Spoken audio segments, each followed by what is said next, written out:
Bonjour, bonsoir, bon après-midi, bon, je sais pas quoi, en fait.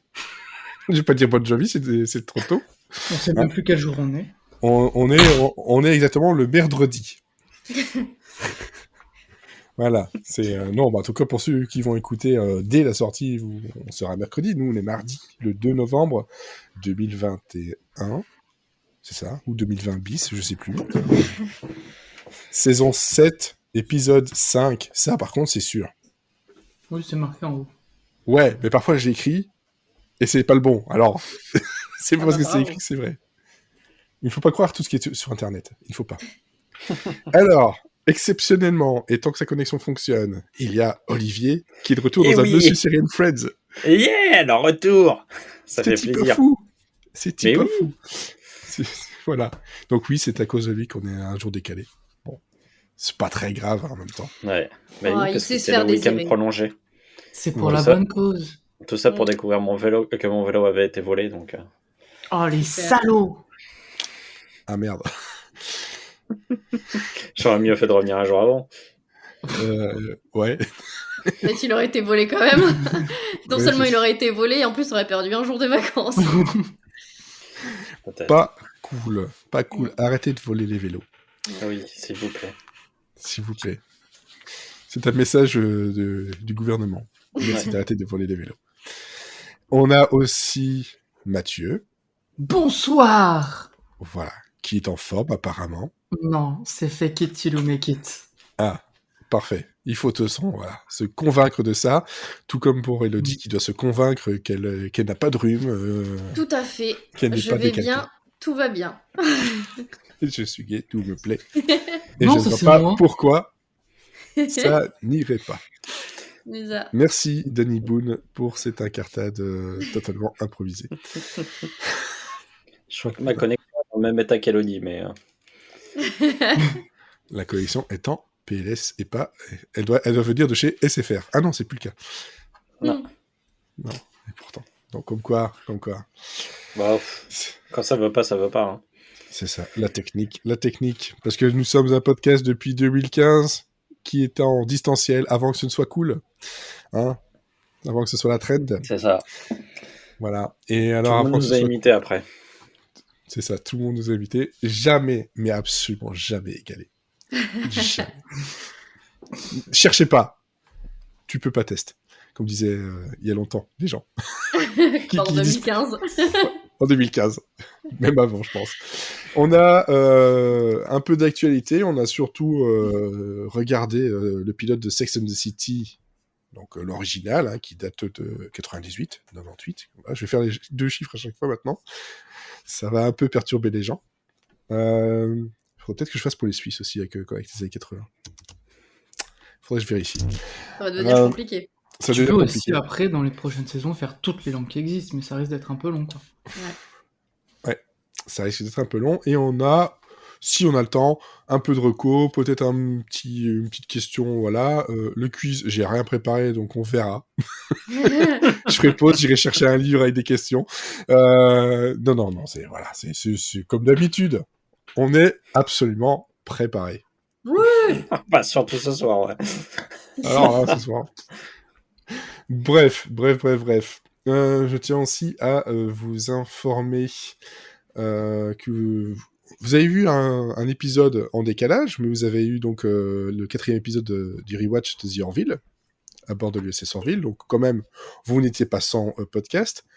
Et si tout se passe bien, fin de semaine, vous aurez un podcast supplémentaire où je vais discuter avec le podcast Fin de Citation à propos de leur série, concept musical, podcast musical, voilà, bien sympathique. Mais c'est pire que Marvel, on n'arrive plus à suivre. Ah, moi non plus, j'arrive plus à suivre, tu sais. Surtout que là, j'ai encore d'autres trucs derrière. Hein. Si vous avez suivi sur Twitter, Il y en a derrière les fagots, hein. j'ai autant d'idées, j'ai plein d'idées de podcasts et j'ai pas le temps. Ça se Voilà. postille au portillon.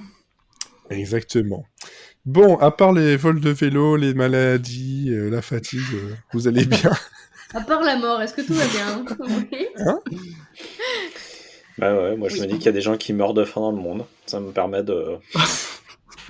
de relativiser. C'est... Monsieur Serial Fans, le podcast de la bonne humeur et de la bonne ambiance. En ce moment, chez moi, Daria, elle est fun comparé à moi. Enfin, mais à part ça, tout va bien.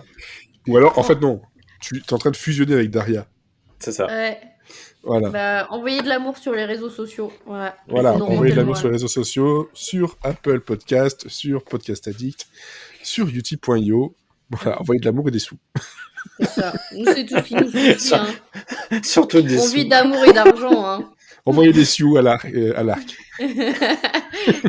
La mouche qui pète. Oh mon dieu. Et là, Mathieu, il est paumé parce qu'il dit je vois pas la référence. Non, mais tu sais très bien qu'au bout de 2 ans, maintenant, en plus avec la fatigue, il n'y a même plus d'essayer de comprendre, il n'y a pas de Google d'un côté, c'est juste j'attends que ça passe. Le truc, c'est que j'ai vu dans ton regard, genre. Ah. Je pense que les sioux à l'arc, ça a pas dû le. Là, Non, voilà, il faut connaître. Moi, les tu vois, mots. j'avais Shrek 3, mais c'était quand même assez spécifique. Ouais, Non. Oui. Ouais, C'est très c'était fort. c'est pas là. C'était les. C'est pas ça. c'est pas ça. Mais c'est pas loin. Parce que Shrek, c'est Shabba.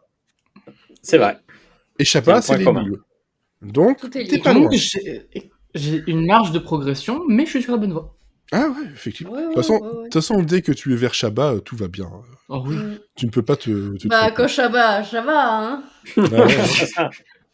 Et puis Shabada Bada, Shabada Bada. À part les Bricole Girls, parce que quand même, ça fallait oser le faire, mais pas trop quand même. Non, Comme quoi, moi, on peut être un dieu, mais faire aussi des bêtises. moi, j'aimerais bien qu'il le fasse maintenant. Là, ce serait couillu. C'est vrai Oui. qu'elle là, aujourd'hui... Ouais, mais il la fera pas. Parce qu'il est trop malin pour ça. Ah bah oui. Il est trop malin pour ça. Bon, au lieu de parler de bêtises et de Shabba... Ouais. Parce que, bah, voilà. C'est on bien peut faire ça. aussi. Allez, un podcast sur Shabba. Allez, Arrête, ça me va. tu me tentes. Si tu savais la liste des podcasts que j'ai notés. Alors, un podcast sur Il va lui, nous un falloir podcast sur plusieurs ce vies, film. là. Ah, plusieurs vies, ouais. Plusieurs comptes aussi, parce qu'on va finir par noyer nos podcasts dans plein d'autres trucs. On est un label à nous tout seuls. Eh, Monsieur Série Plus. Ouais. Voilà. Bientôt, ce sera Monsieur Série Max. Bref. Donc ça fait 20 minutes qu'on a commencé, on n'a pas parlé de série encore. Si, On a mentionné Daria. voilà. Ah oui, c'est vrai. On va bien. Et on va Heureusement parler que je suis d'actu. là pour ramener des séries quand même. On va parler d'actu.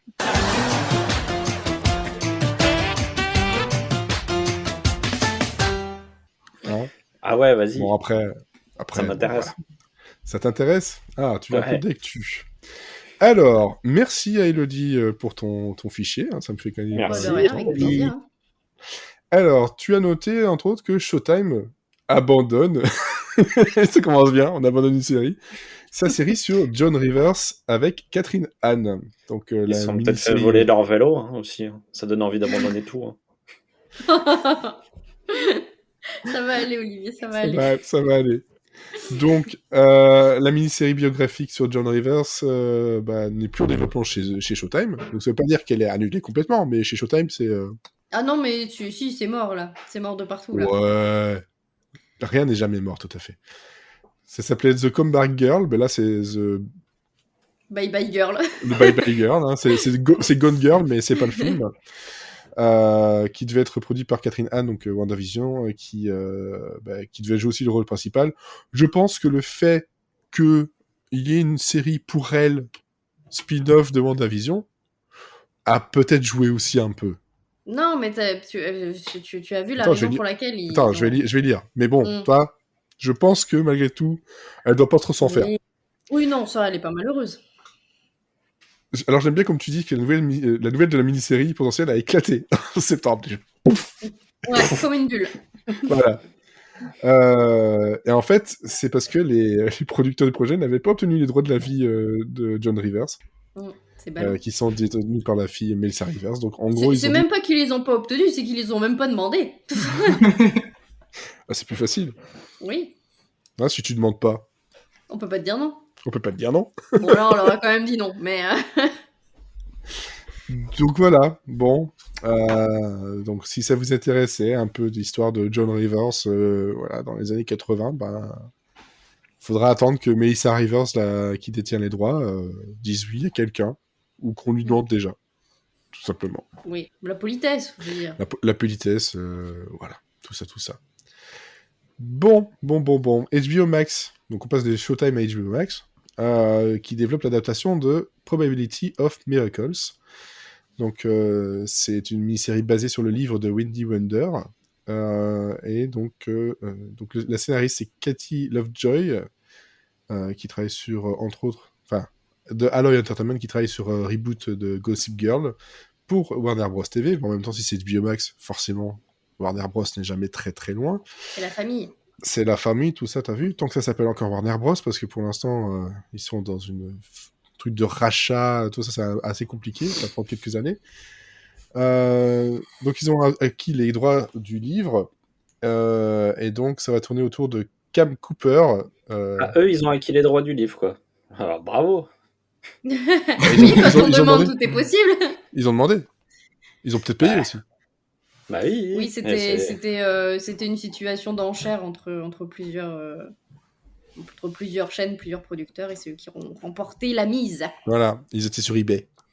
Voilà, le eBay des producteurs. C'est ça. C'est eBay, je sais pas quoi. eBay Prod. Ah non, ça c'est ceux qui faisaient Hélène et les garçons, c'est eBay Prod.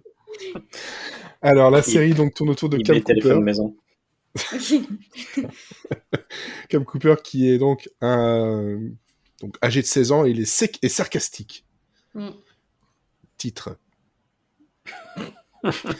J'aimerais bien voir ça a l'air trop. Non. Ouais, Et qui donc a passé les 7 dernières années. Mais... Attends, c'est surtout que la suite va être aussi titre. Qui a passé les 7 dernières années dans et hors des hôpitaux. Je suis en train de te casser ton texte. Oh non, mais vas-y, hein. Vas-y, fais-toi plaisir. Et donc Cam, qui est donc une adolescente, la dernière chose qu'elle veut faire, dans la courte vie qui lui reste, est de déménager à 1500 miles de Promise dans le Maine. Voilà. Du coup, un endroit connu pour les endroits miraculeux. Le fait que tu parles d'adolescence, ça devient bizarre. Ouais, c'est vrai que vu ce que j'ai dit avant, c'était bizarre. Ouais. Voilà. Mais bon, je ne suis pas Claude François, donc il n'y a pas de problème avec ça. Voilà. Donc voilà, elle va déménager dans un endroit miraculeux, où il y a des miracles qui se produisent, et d'autres choses étranges, avec des couchers de soleil éternels, des pissenlits violets, des flamants roses dans l'Atlantique glacial, et donc bien entendu, il y a forcément un garçon dans l'histoire, un garçon insaisissable nommé Asher. Voilà, qui... alors je vois tout... Et donc il y a aussi une histoire de mystérieuse enveloppe qui contient une liste des choses que Cam doit faire avant de mourir. Donc en fait, ils ont pris plein de trucs dans tous les sens. Ça fait beaucoup de choses. Voilà. Donc il y a des mystères, il y a des miracles, il y a un garçon, elle va mourir, et elle a une liste. Une bucket list. Bingo! Et tout ça pendant un coucher de soleil. Ouais, mais il est éternel. Avec donc des ça flamants laisse le temps. roses. Voilà, donc c'est John of Arcadia et comment s'appelle la série avec celle qui avait sa liste à faire là. No Tomorrow. Voilà, No Tomorrow. C'est John of Oh, No ça Tomorrow. date ça. Ouais. Ouais, mais écoute, moi ça m'a fait penser à ça. Oui, non, mais c'est ça. John of Arcadia et No Tomorrow. Est-ce qu'on a envie de voir ça? Non. Bah, moi, les flamants roses m'intéressent, le reste, non. J'ai envie de savoir ce que c'est qu'un coucher de soleil éternel. Ben, c'est la golden hour tout le temps. Du coup, il n'y a que des Instagrammeurs qui sont là-bas. Alors, tu veux savoir ce que c'est le coucher de soleil éternel? Tu regardes le film Endiablé avec Brandon Fraser. Ok. Et à un moment donné, il y a une scène où ils sont sur la plage et il joue le romantique. Et il dit eh, c'est beau, coucher de soleil. Et puis il commence à pleurer. Et à chaque fois qu'il se retourne, il voit le coucher de soleil, il continue à pleurer. Mais il va jamais se coucher, ce putain de soleil. Voilà. Ça, c'est un coucher de soleil éternel pour ceux qui ont vu Endiablé. Avec Brandon Fraser, c'était il y a longtemps. Et dans les dernières actus, moi, j'avais noté quelque chose rapidement, parce que ça, je l'ai vu juste avant le podcast.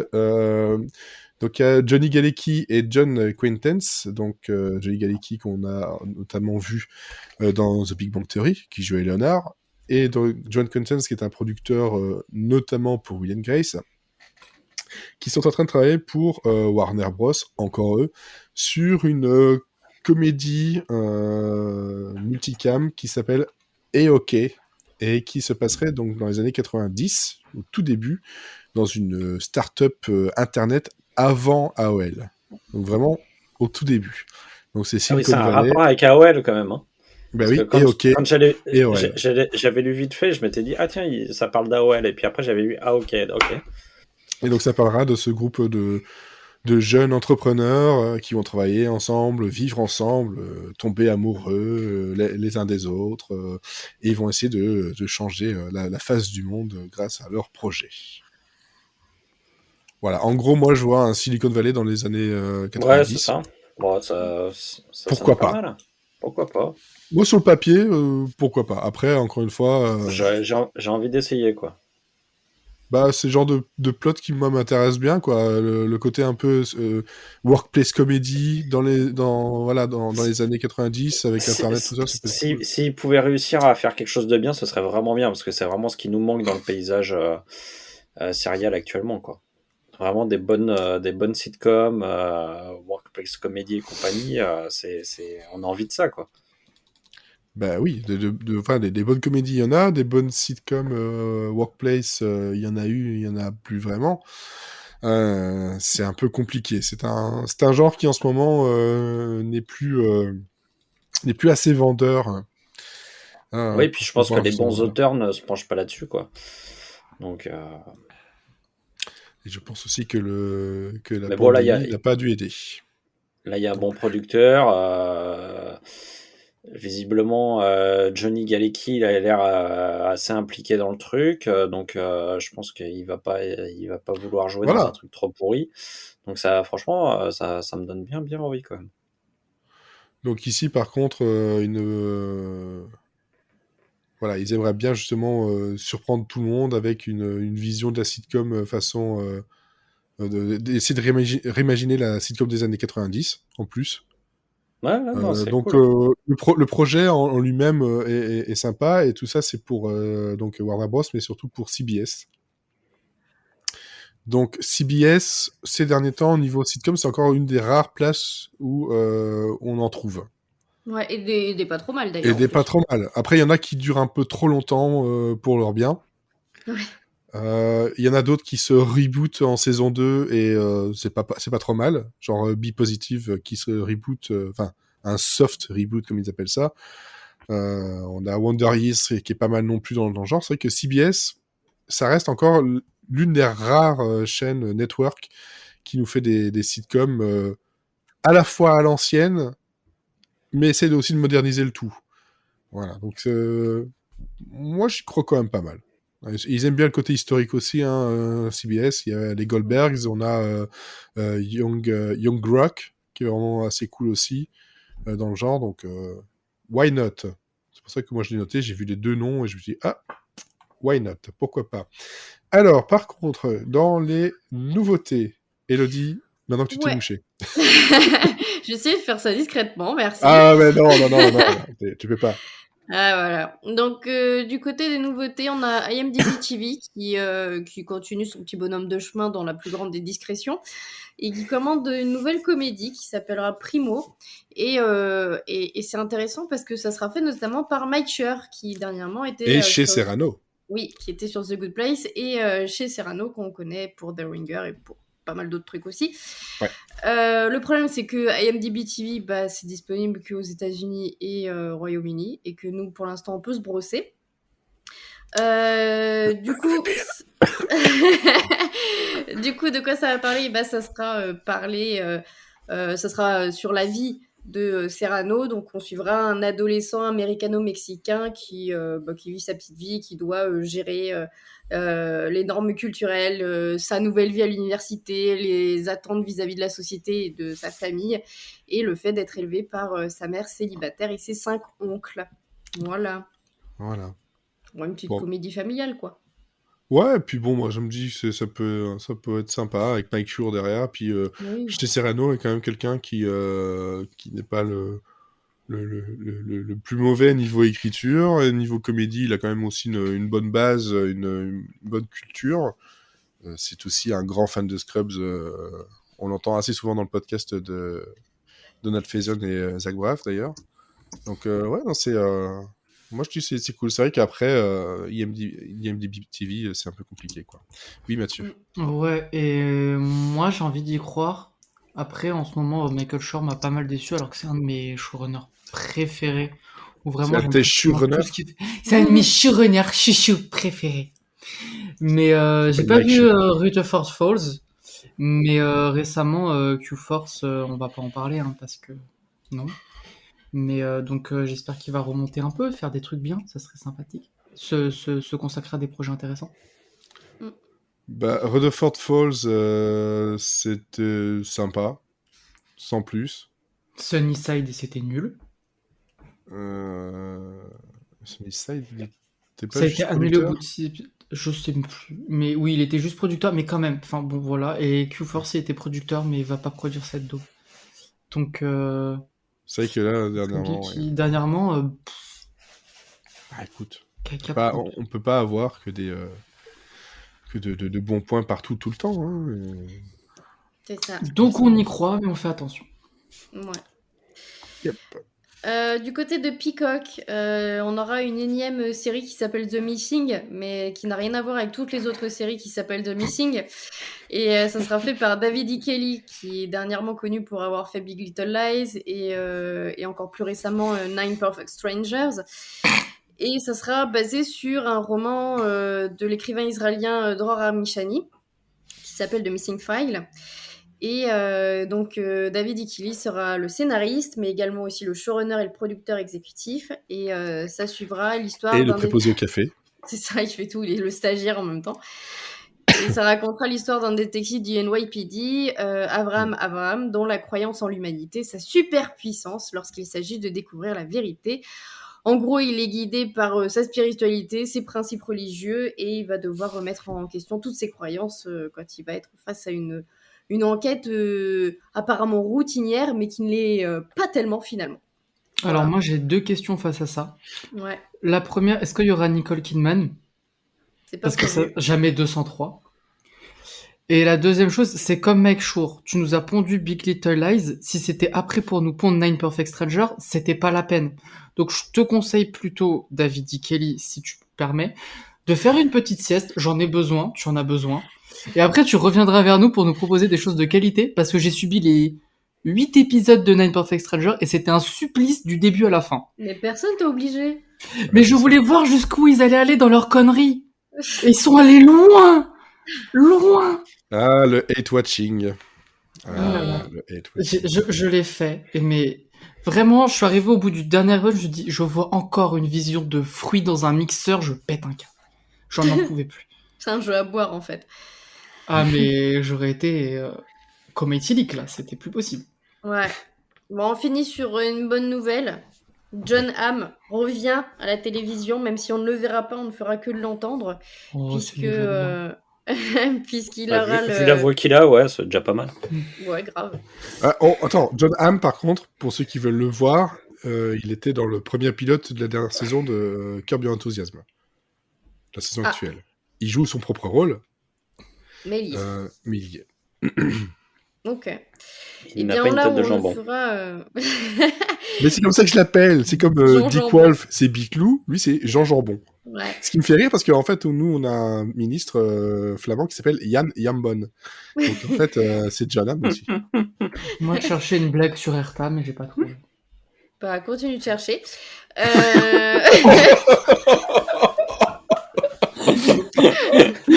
Je t'en prie. Bon, bah, on peut arrêter l'émission là. C'est bon. Allez. Elle Donc, a il mal sera droppé. dans une série animée commandée par la Fox qui s'appelle Grimsburg. Et il incarnera le détective Marvin Flute, qui s'appelle vraiment Flute. Zut. C'est flûte, non? On dit que c'est flûte. Flute. Moi, je dirais Flûte. Flute. Fluty. Fluty. Marvin Flûte. Marvin Flûte. Marvin Flutty. Ça devrait être diffusé en 2023 et de quoi ça parle? Eh bien, Marvin Flûte est peut-être le plus grand détective à avoir attrapé un clown cannibale ou à identifier correctement une armoire moderne au milieu du siècle, mais il y a un mystère qu'il ne peut toujours pas résoudre, sa famille. Maintenant qu'il est de retour à Greensburg, une ville où tout le monde a un secret ou trois, Flûte suivra toutes les pistes qu'il a pour se racheter avec l'ex-femme qu'il n'a jamais cessé d'aimer, même si ça signifie traîner avec le fils qu'il n'a jamais pris la peine de connaître. Mais Pourquoi quel ça est le commence rapport avec comme les une- clowns cannibales et les armoires modernes C'est une du série milieu animée de la Fox, tout est possible. Ah, En fait, c'est Paradise PD, mais avec John Hamm, quoi. Oui, du À peu coup, près. que des qualités. Effectivement. Il Voilà. s'appelle Flûte. Il s'appelle Flûte. Que demander de plus? Que demander de plus?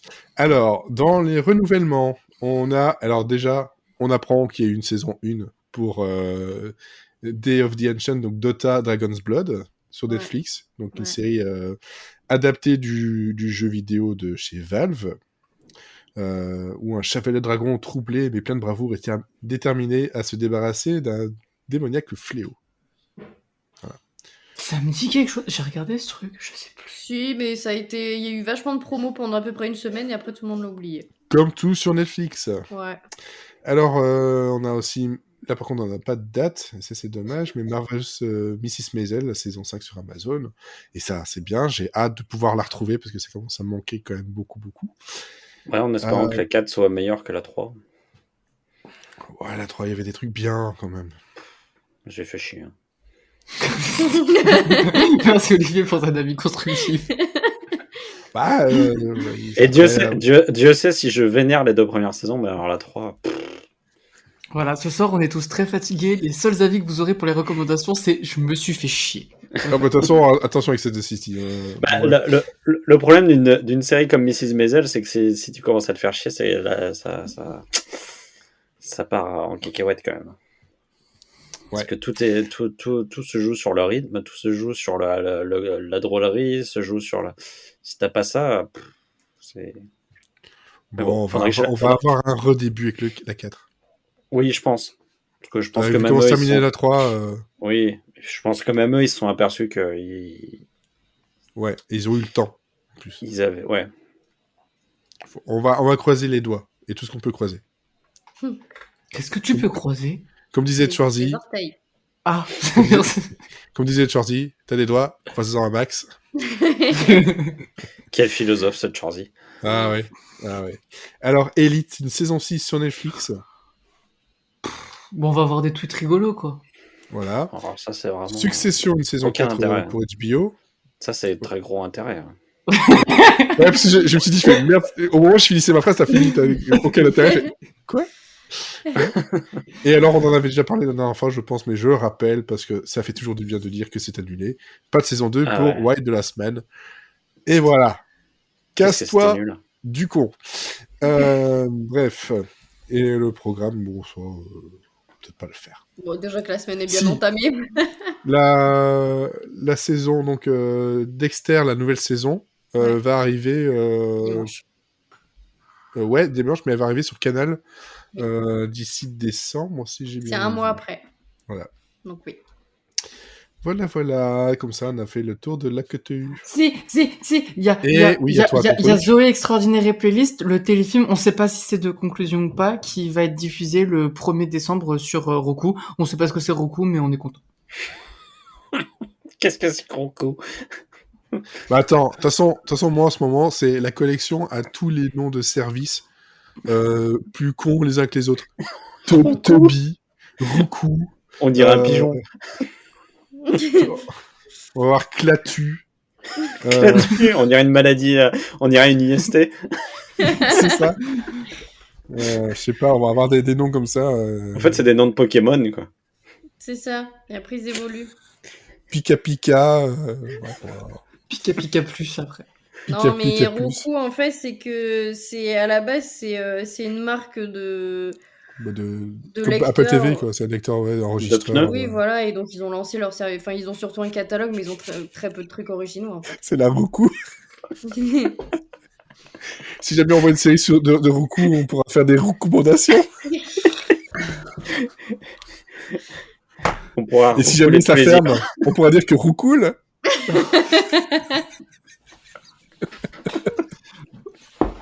Après, on dit qu'on n'écrit pas nos blagues, mais elles sont prévues tout à l'avance.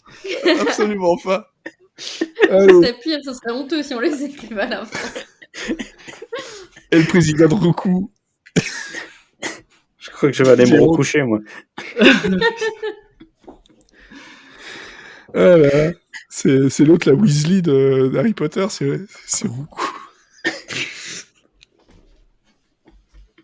Allez, je vais me coucher moi aussi. Recouchons-nous. Allez. Roucouchons-nous. Et puis, n'oublions pas, courou coucou, roucoucou, stage stage.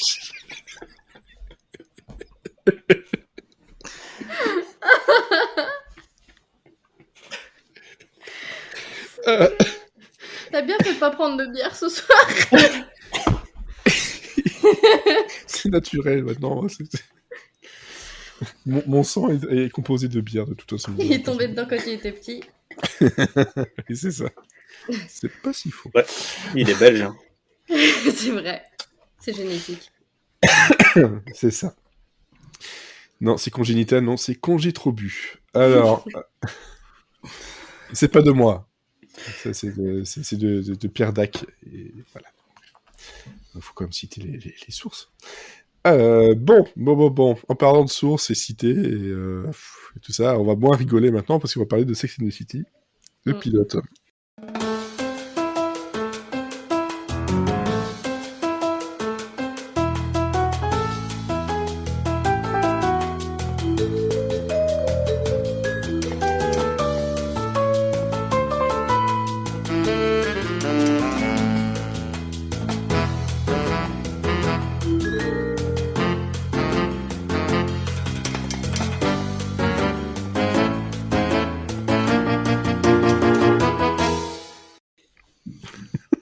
On aurait dû rigoler, mais...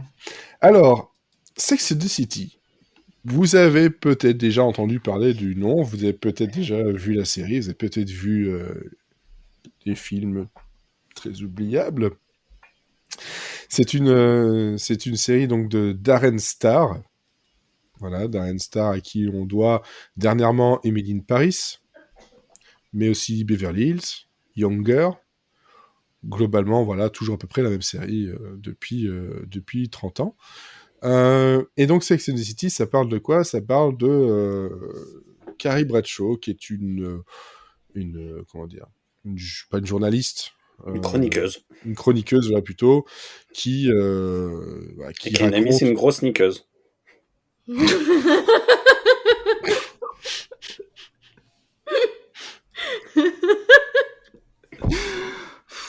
Ouais. Ça va être long. C'est un fait. Bon, c'est l'histoire des quatre amies new-yorkaises, trentenaires à célibataires. Donc, on a Carrie Bradshaw, Charlotte York, Miranda Hobbs et Samantha Jones qui justement, bon voilà, vont parler de l'amour, du sexe, des relations homme-femme et femme-femme, homme-homme, peu importe, tout ce que vous voulez. Bah non, dans la justement. presque tout ce que vous voulez. Ouais, presque. On réduit le panorama quand même. Hein. On est dans les années 90. Ah mais on va en parler, on a le temps. Bref, voilà, on va en parler de toute façon. C'est, comme j'aime bien les noms québécois, la série s'appelle Sex à New York. Oh, ça va. Ça va, hein. Moi j'aime bien. Bah, ce qui pourrait... Ouais, mais c'est un peu con, puisque c'est le nom de la chronique de Carrie, Sex and the City, donc c'est... Ouais. Finalement, tu changes un peu le... Sauf si tu appelles la chronique Sex à New York dans le Oui, doublage. parce que si tu l'appelles sexe dans la ville, ça fait un peu un indien dans la ville. Et ça fait moins sérieux. Bon, KTP, baboune.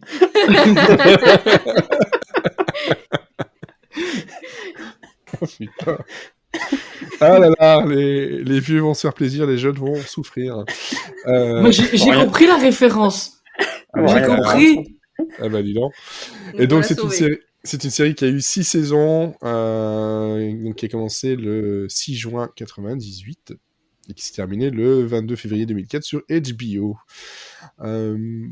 Voilà. Et donc niveau comédienne principale, on a Sarah Jessica Parker, Christine Davis, Cynthia Nixon et Kim Cattrall, qui n'est pas une voiture.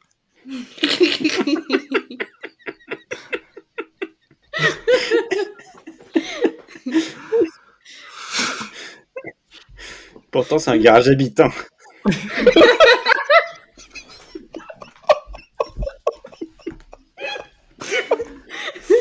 Je cautionne même plus, là. Il est trop sweaty pour que je puisse cautionner. Allez, explicite.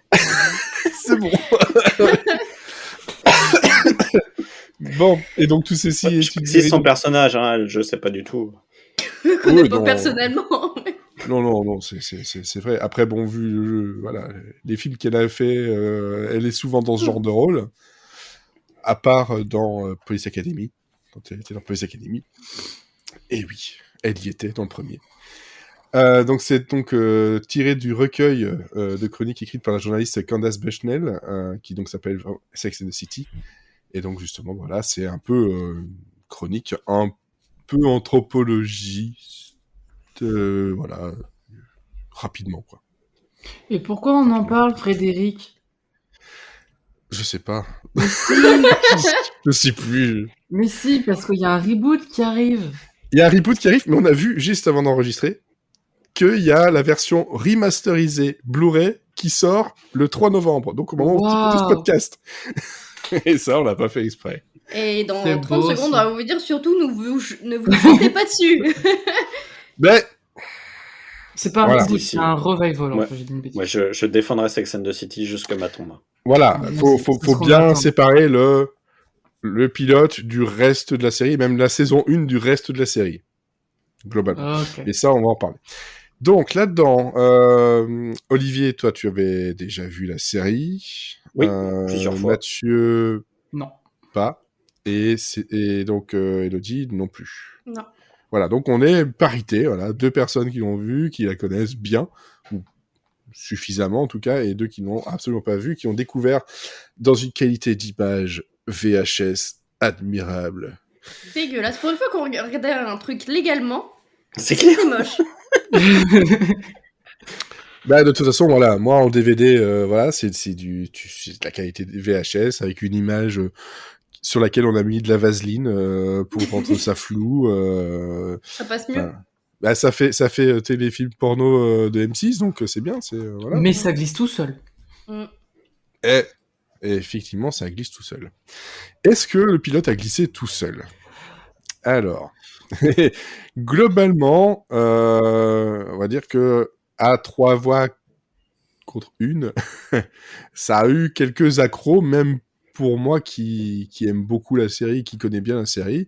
Ça faisait un moment que je l'avais plus revu, et c'est vrai que le pilote, il y a des choses à dire dans sa fonction de pilote. Globalement, pour moi, c'est ça qui me pose problème, c'est que dans sa fonction de pilote en tant que tel, Oui. ça va pas. Clairement. On sait pas où on va, on sait pas comment, qui sont vraiment les personnages, et il y a plein de personnages on connaît pas. Ça va un peu trop vite, c'est monté à l'arrache, selon moi, et surtout, on a ce truc qui, heureusement, disparaît par la suite, avec le 4e mur qui est cassé, façon un peu reportage, ou voilà. Ouais, parce que non seulement ça n'apporte rien, mais en plus c'était très mal fait. Ouais, puis, et c'était gênant. Est-ce que par la suite, même Carrie arrête de briser le 4e mur? Oui, tout le monde. Oui, tout le monde. Ok. Non, Ça, assez franchement, rapidement, ouais. ouais, ça assez rapidement. On va commencer par ceux qui l'ont jamais vu. Elodie. Ouais. Alors, peut-être que je m'attendais à autre chose aussi parce que ça fait quand même partie des séries cultes. Donc, même si on n'a jamais vu la série, on a l'impression de l'avoir un peu vue quand même. Et puis, on tombe souvent sur des extraits. Donc, j'y allais quand même en connaissant un peu les personnages et en sachant de quoi la série parlait. Et en fait, c'est pas du tout représentatif du pilote. C'est que. Déjà, alors petit truc qui fait plaisir, c'est on retrouve le petit logo d'HBO qui a disparu depuis un petit moment maintenant. Avec le petit truc, comment dire, Ouais. le nuage, là, je sais pas quoi. Ah ouais? Il y est plus? Ouais. Non. Non, ils le font plus. Et alors que c'était vachement pratique pour régler tes enceintes, ce petit bruit. Mais Et ça te réveillait aussi quand tu t'endormais c'est ça. entre les épisodes. Exactement. Et non, en fait, c'est que j'avais l'impression déjà. Je me disais heureusement que finalement je connais un peu la série, que je connaissais les personnages, parce que au début c'est vraiment le bordel. On sait pas qui est qui, et en fait on nous présente jamais vraiment les liens que les personnages ont entre eux. C'est à partir du moment où elles se retrouvent toutes à la même table à raconter un peu leur vie qu'on se dit ah mais en fait elles sont amies, parce que jusque là on les avait présentées totalement séparément. Et en fait, il n'y a pas de lien entre le fait qu'elles vivent leur vie chacune de leur côté et le fait qu'elles soient amies. Ça, c'est jamais vraiment introduit. Et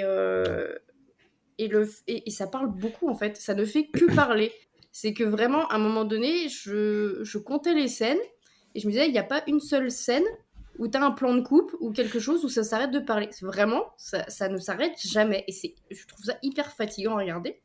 Alors, le point positif, c'est que du coup, ça passe assez vite. Je veux dire, j'ai pas trouvé ça passionnant, mais je peux pas dire que j'ai trouvé le temps long devant.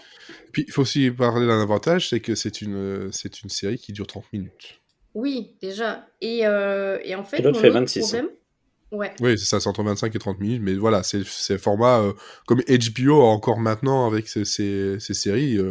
Le format 30 minutes, c'est quand même quelque chose qui est quand Oui, même très bien. ça se regarde bien quand même. Mais Ouais. alors, au bout d'un épisode, si j'arrivais en n'ayant aucune connaissance de la série, je suis pas sûre qu'à la fin de l'épisode, je sais de quoi ça parle. Et je suis pas sûre d'avoir envie de suivre les personnages parce que je les ai trouvés tous plus détestables les uns que les autres. Et je trouvais ça éprouvant à regarder parce que déjà, comme je disais, ça parle beaucoup. Et tout est monté comme un clip. Il y a beaucoup, beaucoup, beaucoup de plans pour pas grand-chose. Ça ne s'arrête jamais. Et le fait aussi de casser ce quatrième mur, c'est pas fait de manière très fluide, en fait. C'est que, à un moment... En fait, c'est pas fait naturellement. Donc, à des moments, tu sais pas à qui elle parle. Tu sais pas si c'est à nous, si c'est à la personne à côté. Il y a pas de vraie cassure entre les deux. Et c'est un peu le bordel. Et en plus, ça n'apporte absolument rien. Bah, quand c'est Carrie, ça apporte un petit truc parce que c'est le personnage principal. C'est plus les interviews des différentes personnes où là, c'est censé apporter la vision des relations hommes-femmes avec différents intervenants vivant à New York, mais globalement, ce qu'ils racontent, c'est t'as envie de les baffer, la plupart. Mais oui. Et peu importe leur sexe, hein, t'as envie de les baffer. Donc c'est plus énervant qu'autre chose, effectivement. Mais c'est Mais ça que je heureusement, c'est un truc reproche. qui part. Quoi. Ouais, mais c'est aussi ça que je reproche à ce pilote, c'est qu'il rend pas les personnages attachants. C'est qu'on est vraiment Non. dans. Alors, c'est aussi parce que la série est représentative de son époque aussi, mais euh, vraiment, si je regardais un sketch qui parodie les New-Yorkais de base, et ben voilà, j'ai le pilote de Sex and the City. Tous les personnages sont absolument clichés, relous. Ouais. Je crois qu'aussi c'est. Je pense qu'au départ, c'était aussi une volonté de rendre aucun personnage très attachant. Je pense que c'est un peu la politique d'HBO, justement, d'essayer d'avoir des espèces d'anti-héros dans ces séries. Parce que finalement, ils étaient un peu la contre-culture par rapport au network américain.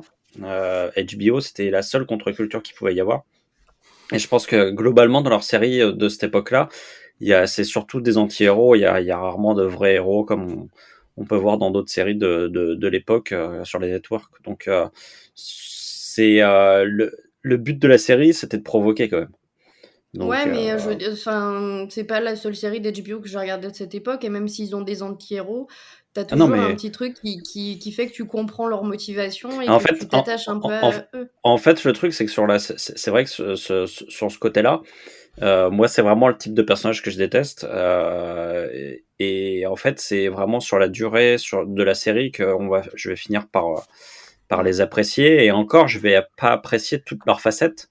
Et c'est parce c'est parce elles vont changer certaines de leurs facettes que je vais finir par les apprécier, quoi. C'est pas leur trait de caractère que je vais finir par aimer. C'est parce elles vont changer leur trait de caractère que je vais finir par les aimer. Ouais, c'est ça. Il y a une évolution dans l'attachement que tu auras ou tu auras pas avec certains personnages. Il y a des personnages que tu vas finir par détester. Même, voilà, moi, Carrie, je la déteste, mais elle, au plus profond de mon cœur. Quoi. C'est le personnage pire au monde, quoi. Mais et surtout, elle fait tout un tas de choix. Voilà, spoiler pour le reste de la série. Elle fait tout un tas de choix plus cons les uns que les autres. Et c'est le personnage qui fait les choix les plus cons du monde.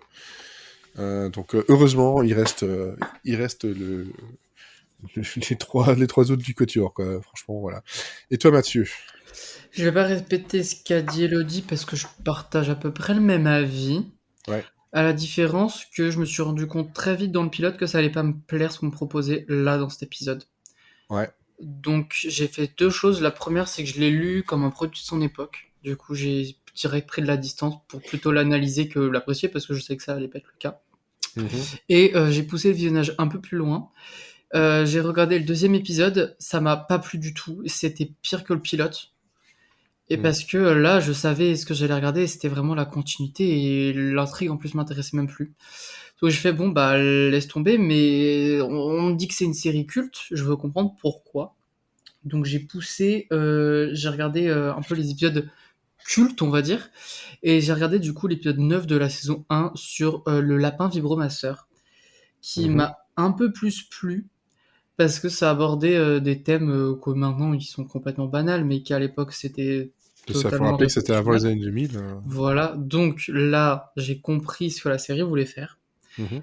Mais même, enfin, à l'échelle de cette, je parle pas de l'échelle de la série complète parce que je ne l'ai pas vue, mais à l'échelle des 3 épisodes que j'ai vus, je trouvais ça quand même super décevant parce que je me suis attaché à aucun des personnages et à part un petit peu Charlotte que j'ai trouvé mimes dans certaines scènes et à d'autres je la détestais et et puis même enfin, il y avait sur l'épisode du lapin, il y avait 2-3 scènes qui étaient sympas, mais c'était vraiment très très expédié, j'ai trouvé. C'était pas traité à fond. Donc assez déçu. Et puis après, j'ai regardé un peu sur internet ce que les gens pensaient, comment la série aurait vieilli ou pas. On parle pas mal de problèmes de représentation, de mixité, etc. Et oui, mais bon, écoutez, c'est une série fin des années 90, c'est un produit de son époque. Aujourd'hui, on ferait plus ça comme Oui, ça. et puis c'est une série, c'est quand même c'est des bourgeoises de New York, hein. Ouais, et j'ai du mal à Globalement, m'attacher à elle. Enfin, au fond, moi, je grandis pas dans le même monde qu'elle et pas à la même époque, et ben du coup, ben ça me parle pas ce dont elle raconte. ça n'empêche que moi, pour moi, quand en 98 j'ai connu la série, ou peut-être en 99, je l'ai pas regardé dès le début. Il y avait quand même. En fait, il faut se dire qu'on parlait pas du tout de sexualité Oui, féminine, mais du tout, voilà, du c'est tout, pour ça du que je tout. me dis, Et c'est quand qu'à un moment on donné, voit une scène où elles sont autour de la table et qu'elles parlent de sexe, je vois comment c'était révolutionnaire.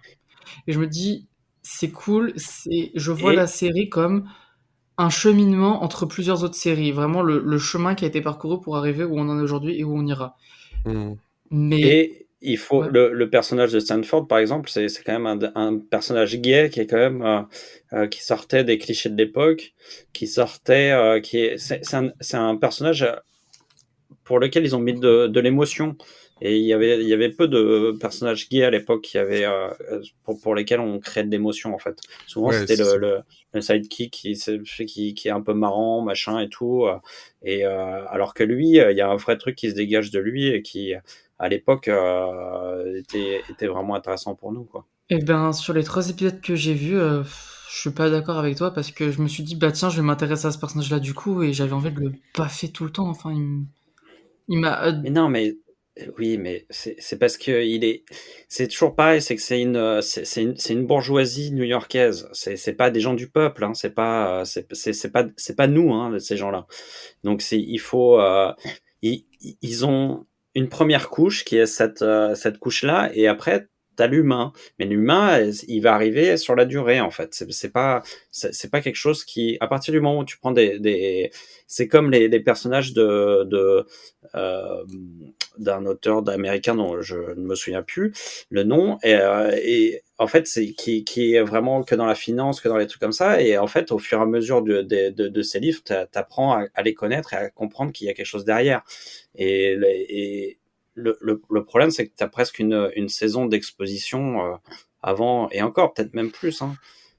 C'est Ouais, il y a bien la première saison elle est pas totalement à jeter, mais c'est vrai que c'est pas, c'est comme dans pas mal de séries, c'est que il y a c'est 12 épisodes, mais c'est 12 épisodes où on va essayer de mettre en place des choses, et bah, c'est vrai Et que c'était t'accroches pas du tout, quoi. c'était le modèle HBO de l'époque, il fallait choquer. Et comme toute chose qui choque, en fait, quand on la regarde 20 ans après, 30 ans après, c'est plus choquant. Et donc, et donc la profondeur qu'ils ont réussi à trouver sur, à mon avis, les 2-3 dernières saisons, bah on l'a pas sur les premières, parce que le but c'était de choquer. Et donc, à partir du moment où ça choque plus, puisque maintenant ça paraît tellement banal, et bah t'as plus rien, effectivement. Ouais. Bon, par contre, il y Sauf, a un... Oui, sauf que moi, je pense que l'épisode, c'est toujours pareil, ça parle plus maintenant, mais faut se dire qu'en 98, on était dans une période où les séries parlaient d'amour, parlaient du grand amour, parlaient de tout le temps ça ne parlait que de ça, les séries. Globalement, il y avait les trucs policiers, et puis sinon, il y avait des trucs qui parlaient d'amour, alors différemment, machin et tout, mais et là, la série commence en disant l'amour est mort. Et je trouve que le postulat de départ est pas inintéressant. C'est symptomatique d'une époque, c'est symptomatique un an plus tard, il y a Matrix. On va changer de siècle, et ce changement de siècle, il a fait peur. Et on s'aperçoit que les codes de ce qu'ont fait les œuvres avant, et ben finalement, il va peut-être falloir les changer pour créer quelque chose de nouveau, parce qu'on va changer de siècle, quoi. Et c'était vraiment tous les films, séries d'auteurs, hein, je parle 98-99, on retrouve vraiment cette nécessité de tuer ce qui était le passé, en fait, pour passer dans les années 2000, entre guillemets, vierges. Pour donner un exemple de trucs qui forcément, bah, maintenant ça paraît ridicule, mais il y a une scène qui est globalement importante, parce que c'est la rencontre de Carrie et de Mr. Big. Le fait que, bah, ouais, voilà, c'est déjà, bon, Mr. Big, il est Oh là ce qu'il est, là.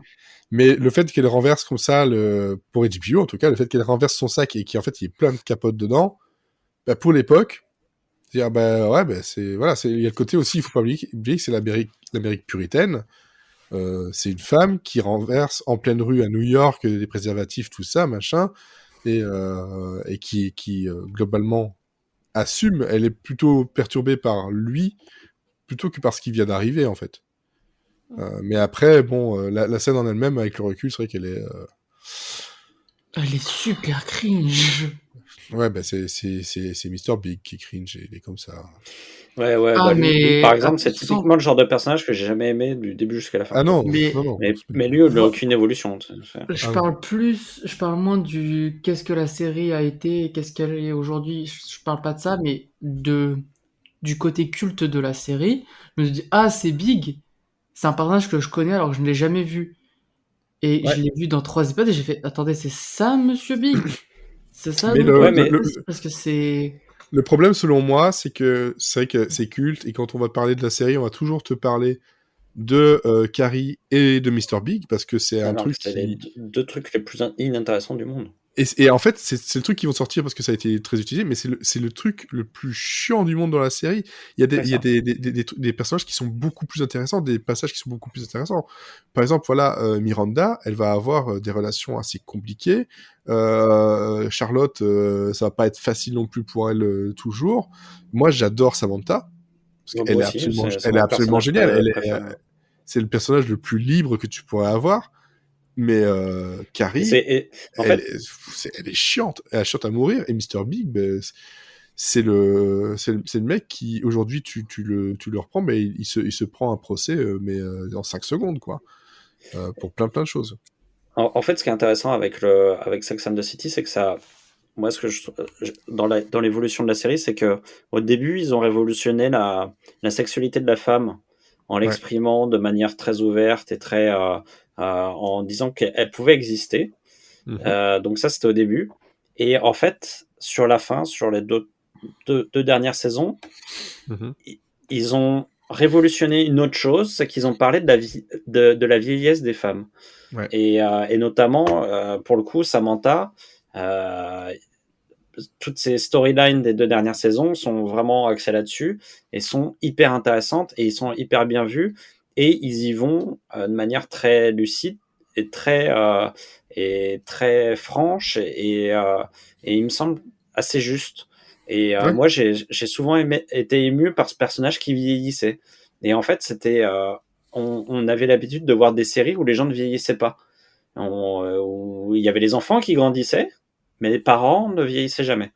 C'est ça. Et là, en fait, on s'aperçoit que Samantha, elle commence à avoir des problèmes de vieille, quoi. Et il me semble, jusqu'à la fin, Et encore de vieille, ça va, c'est un gros mot. Oui, Mais en fait, enfin, on voit surtout qu'en fait, la sexualité va évoluer en même temps que ton âge, que ta situation dans la vie, ta situation physique, plein de choses. Et ça, c'est intéressant. Alors, et d'ailleurs, voilà, dans les 4 filles, il y a que Carrie qui n'évolue pas.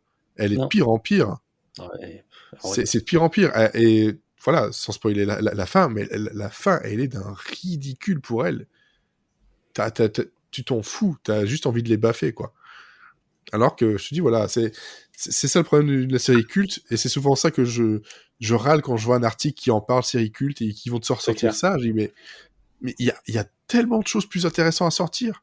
Tu mets sur une fausse piste des personnes qui aimeraient peut-être découvrir la série par le pire personnage possible, quoi. C'est comme si on te disait, ben voilà, tu regardais How I Met Your Mother parce que, en fait, Ted, il est génial. Non! Non! C'est le pire, Ted! Enfin, voilà, quoi, c'est... Enfin, non, Ouais, voilà, mais il y en a c'est... plein des Mais séries comme mais ça. il y en a plein de séries comme ça. Mais Ouais. voilà, je trouve que c'est dommage, et il y a d'autres personnages qui vont être assez intéressants dans les personnages secondaires, masculins, qui vont être vraiment intéressants. Par contre, je suis bien content que Skipper se casse très très vite parce qu'il sert à rien. Skipper Johnston, on a essayé de trouver un gars, c'est un geek, il est romantique, mais il est gentil. Et alors je me suis dit, oh putain, pourquoi on veut pas de moi? Moi je suis gentil pourtant. Oh là là. Il est gênant. Oh là là C'est là le là. mec qui appelle l'une des 4 sur C'est son le, ordinateur, là? c'est le confident de Celui qui est Carrie au bar. Ouais. au café, là, qui l'amène le café, ouais. Ok. Et Ah non, qui après était au bar et qu'en fait elle essaye de... Carrie Et dit ça- ouais je vais te caser avec Miranda, alors oh, que cette Miranda scène. elle a absolument pas envie de ça. Cette scène. Ah ouais, non, elle est gênante. Mais ouais, il y a aussi une scène qui m'a mis très très très très mal à l'aise. Mais je crois que c'est dans l'épisode 2. Ah. Où il y a Carrie qui va voir un mec qui fait de la peinture. Il est très mauvais. Mais il lui dit, tiens, regarde, je fais aussi de la vidéo. Et après, il l'amène, il la pose sur une chaise. Et il y a plein de petites télés posées les unes sur les autres. En mode, oh, qu'est-ce qu'il va faire et tout. Et il allume tout. Et en fait, après, il y a plein de sextapes. Et Carrie lui demande, mais elles savent qu'elles sont filmées tes conquêtes? Et il lui répond, pas toutes. Ouais. Et là, j'étais là, ah oui, d'accord. Nous rappelons que le consentement, c'est important. Voilà, c'est... Regardez Non, Sex mais Education. ouais. C'est Il y a bien un autre Sex truc Education. qui me gêne, je sais pas si c'est parce que c'était l'image que j'avais de la série ou quoi, mais je pensais que ça allait être drôle. Ça l'est pas du tout. Mais en fait Ouais, moi non plus, ça m'a pas fait rire du tout. Ça en n'a fait jamais été drôle, hein. ça n'a jamais été très drôle, et quand il y a des moments drôles, il y en a, hein. Il y en a des moments qui sont vraiment très très drôles. En général, c'est Samantha qui va les amener. Ouais. Mais il fallait nous prévenir ça, que c'était pas drôle. Forcément. Ah mais non, le but c'est que tu découvres Ah non, le mais pilote tel qu'il est. c'est même ça même à un moment donné ça atteint une certaine profondeur quand même, hein. Il y a Ouais. des vrais drames qui se jouent dans leur vie c'est pas du tout drôle, hein, comme Non. Mais après, il y a des moments... c'est faussement superficiel, c'est pas... Ouais. Mais voilà, le problème, c'est que si jamais vous voulez commencer la série, faut savoir que vous pourrez très bien ne pas accrocher. En tout cas, le pilote ne fait pas très bien son son boulot. Son pilote ne fait pas très bien son pilote. Ça Son pourrait aussi boulot. être un nom de plateforme, ça, Pilot. Ça serait mignon. Ouais, ce serait Pilot, voilà. Et Pouli aussi. Et Bibou. Boobies aussi, voilà, tant qu'on y est. Tant qu'on y est. Mais bon, non, mais voilà, Non, mais écoute, il y a le pilote ne fait pas son boulot. il y a La publicité première mensongère. saison est Il y a La première publicité- saison est compliquée. Et c'est culte, oui, il y a de quoi montrer que c'est culte, mais en général, ce qu'on va vous montrer sur plein d'articles, voilà, c'est en général, c'est souvent ça, c'est c'est culte parce qu'il y a eux, le couple culte, c'est eux. Non, non, concentrez-vous plutôt sur Miranda, sur Samantha et sur Charlotte. Les autres, vous les oubliez. Moi, Mais moi vraiment, j'ai même presque envie de vous dire, commencez peut-être à la saison 2.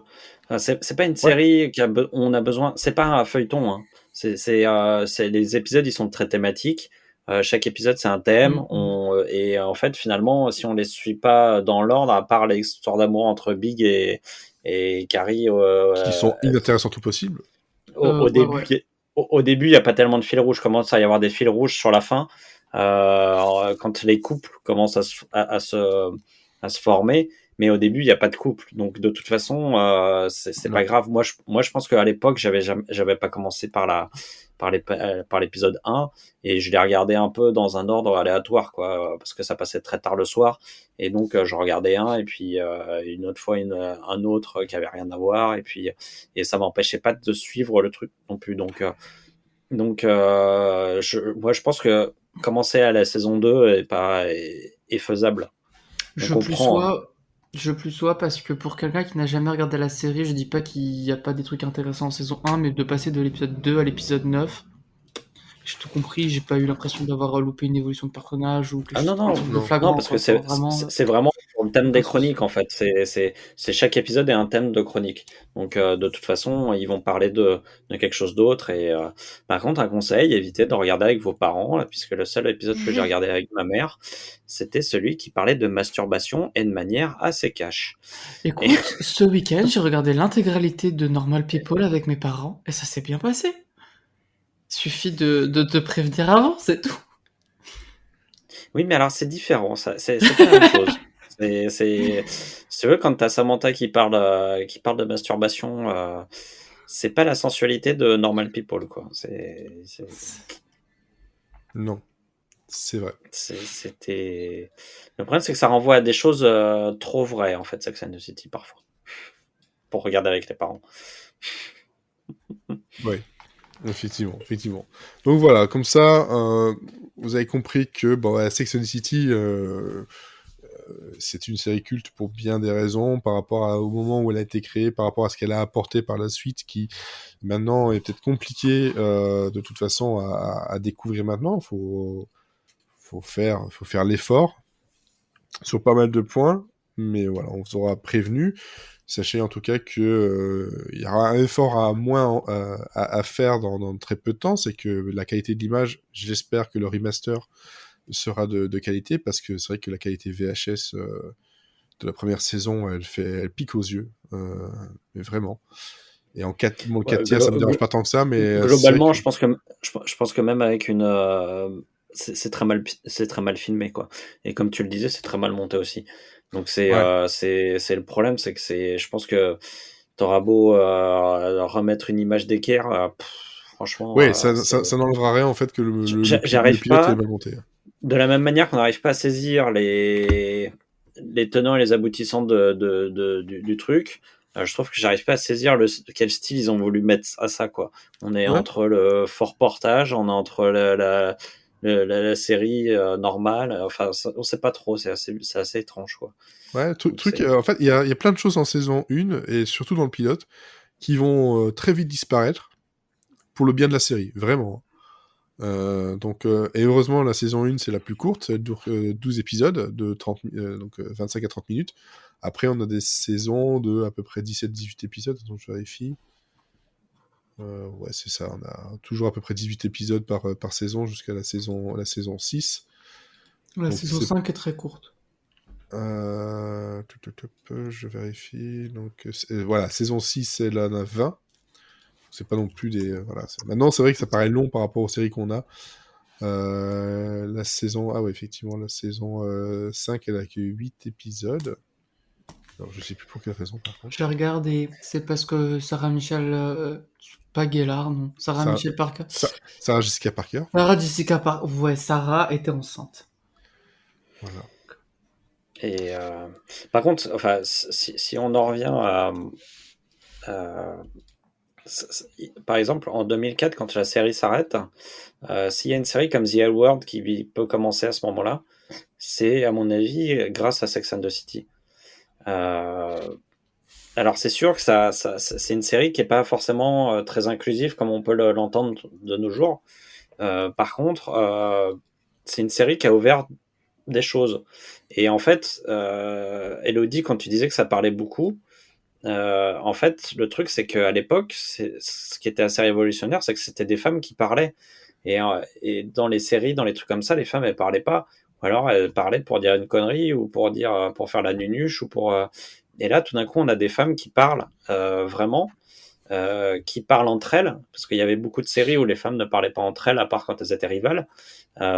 Et en fait, alors, du coup, on parle pas forcément, on parle par-ci par-là d'homosexualité, de machin et tout, mais une série comme The L Word où t'as des femmes lesbiennes qui se réunissent entre elles pour parler, pour évoquer leurs problèmes, pour machin, je pense que si Sex and the City avait pas existé, The L Word aurait eu du mal à exister aussi.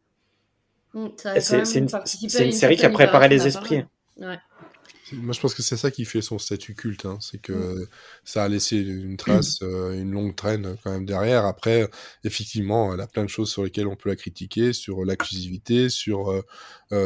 forcément, c'est une série qui est très new-yorkaise, haute société, donc très, très blanche. Ouais. Ça change quasiment pas de mémoire. Non. Donc ça, voilà, ça a plein de choses qui ne vont pas, mais voilà, elle a des choses très intéressantes, des choses très profondes à raconter, mais sa première saison était trop proche, je pense, du livre Oui. de Candace Bushnell, qui elle s'en est écartée finalement un peu tard peut-être, et pour son bien. Oui, et puis donc elle a tu disais- participé aussi à faire la réputation d'HBO. Hein. C'est quand même elle qui a ouvert le bal de It's Not Porn, It's HBO. Hein. Ouais. Mhm. Ouais, alors elle est soft. Hein. Globalement, elle est un peu, hard. Oui, c'est Enfin, policé. Enfin, c'est plus dans le propos que. Oui, c'est ça. C'est plus dans les paroles que finalement dans l'image, quoi. Parce qu'on Ouais. voit 3 bouts de téton de Kim Cattrall globalement, mais sinon il n'y a pas beaucoup de sexe à l'écran. C'est quand tu le compares avec ce qui était diffusé à la même époque sur les chaînes du broadcast où c'est toujours la vie de famille conventionnelle qui est montrée, quoi. C'est sûr, mais par rapport à d'autres séries de HBO, c'était plus soft quand même. Mais ça reste quand même l'une des séries les plus populaires et les plus regardées de l'époque pour HBO aussi. Oui. Oui. Puis déjà, c'est une des seules qui est arrivée sur un média mainstream en France, quoi. Enfin, sinon, les autres, c'était sur Canal+. C'est vrai. Ouais. Et par contre, pour terminer là-dessus, c'est la série qui te confirmera que non, il ne faut pas manger des sushis sur le corps de quelqu'un. Tu peux être très malade. Voilà, ça c'est beaucoup plus loin dans la série. Et c'est Samantha encore. C'est la meilleure. Sacré Samantha. Franchement, meilleur personnage. C'est une des raisons pour lesquelles le revival machin ne sert absolument à rien, parce qu'il n'y a pas Samantha. C'est clair. Voilà, on va passer de la reco ou... Oui. Yes. Oui, voilà, on va passer de la... Voilà, parce que globalement, on n'a pas Recommandons. vraiment recommandé. Woodworthy Manor was a show about an upper-class English estate at the beginning of the 20th century. My word, you can't possibly mean... But I do! With the succession of Lady Eastbrook to Viscountess of Maryland-Mead, our cousin Baldric becomes the Earl of Witherstead! I only posted that prediction 15 times on the forums! Alors, ces derniers temps, j'ai regardé pas mal de choses. Il y a une chose que j'ai gardée quand Cécile sera là, c'est donc la 3e saison de la Family Business sur Netflix. Comme ça, on pourra en parler entre personnes qui l'ont regardé. Par contre, ce que j'ai commencé rapidement, CSI Vegas, qui est arrivé il y a quand même dans quelques semaines, parce qu'on est au 4e épisode. CSI Vegas, c'est quoi? C'est une tentative de reboot de CSI, tout en n'oubliant pas ce qui s'est passé par le passé. C'est pas joli comme phrase, mais bon, bref, tant pis.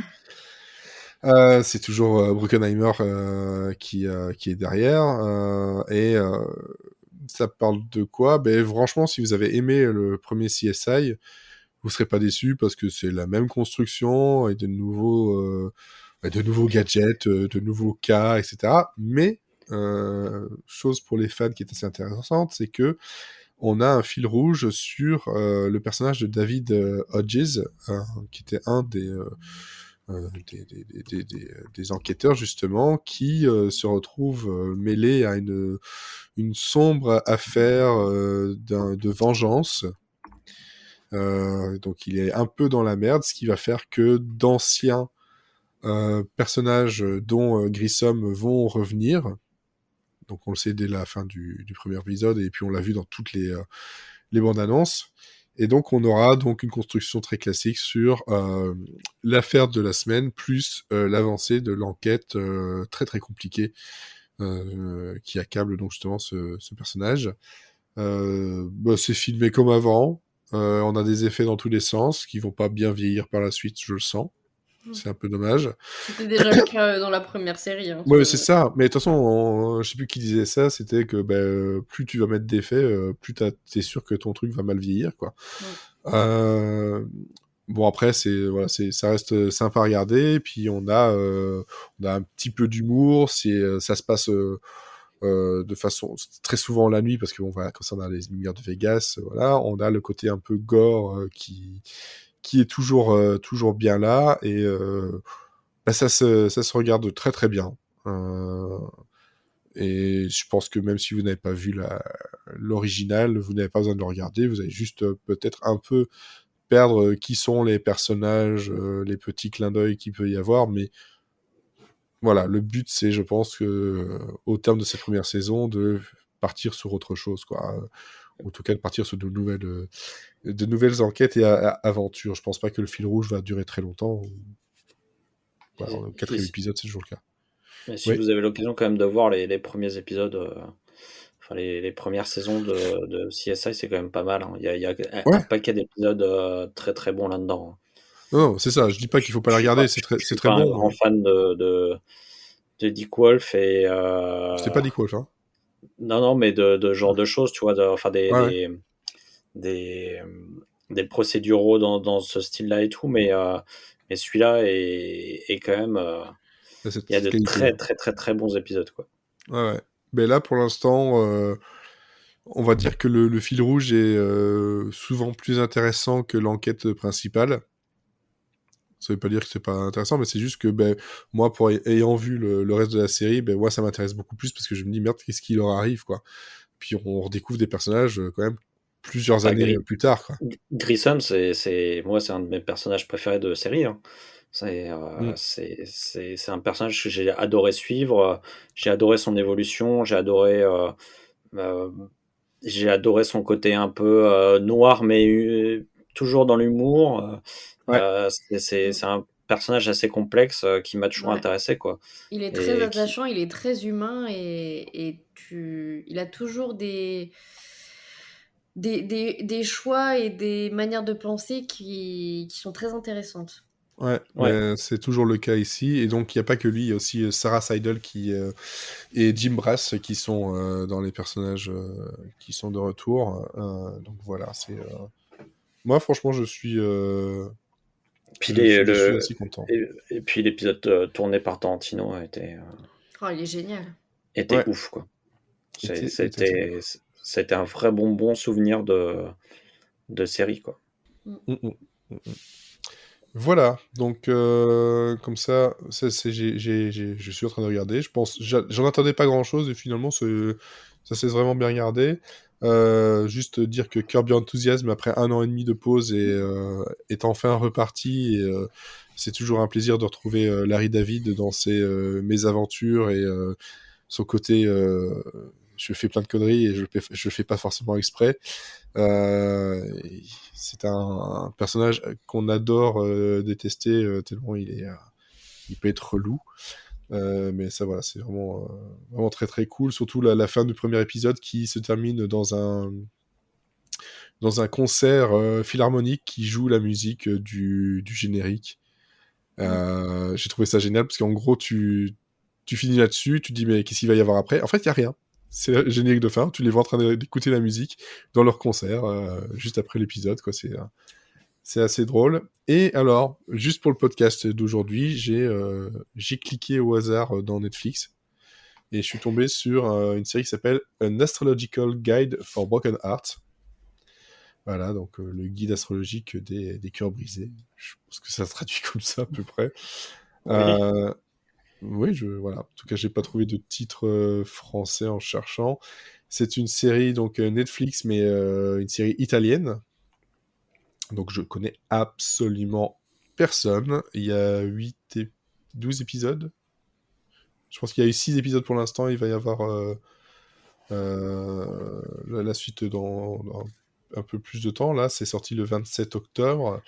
Et ça parle de quoi? Ça parle